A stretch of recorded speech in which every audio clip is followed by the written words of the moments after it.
James, Jacob, chapter 5. A warning to the rich.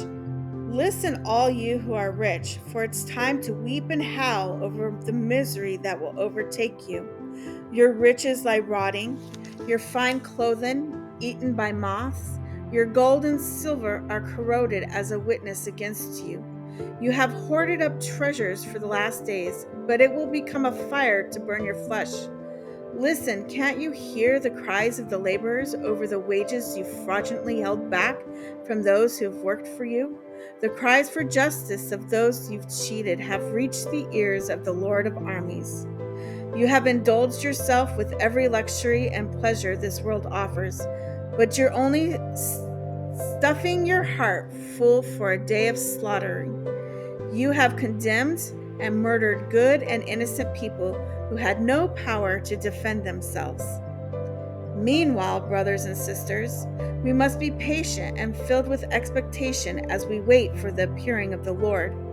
Think about the farmer who has to patiently wait for the earth's harvest as it ripens because of early or latter rains.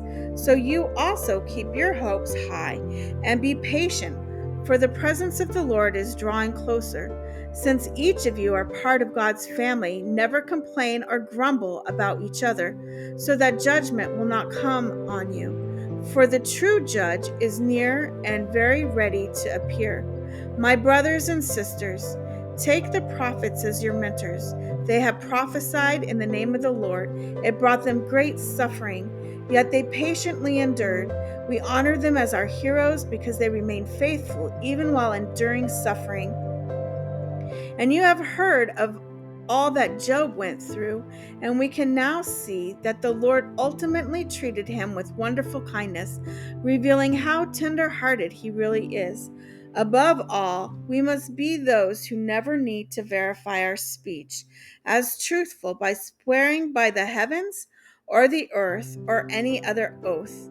But instead, we must be so full of integrity that our yes or no is convincing enough that we do not stumble into hypocrisy.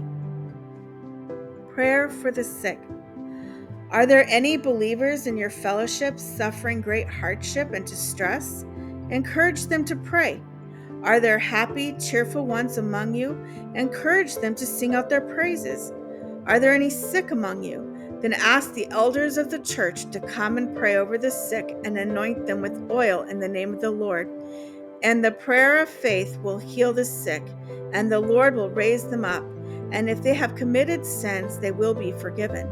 Confess and acknowledge how you have offended one another, and then pray for one another to be instantly healed. For tremendous power is released through the passionate, heart-filled prayer of a godly believer.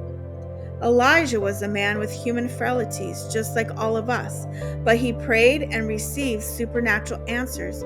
He actually shut the heavens over the land so there would be no rain for 3.5 years.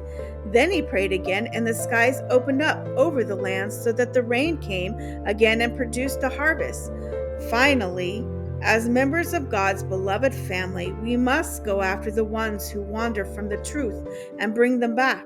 For the one who restores the sinning believer back to God from the error of his ways gives back to his soul life from the dead and covers over countless sins by their demonstration of love.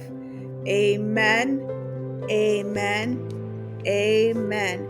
That concludes the reading of James or Jacob, the Passion Version.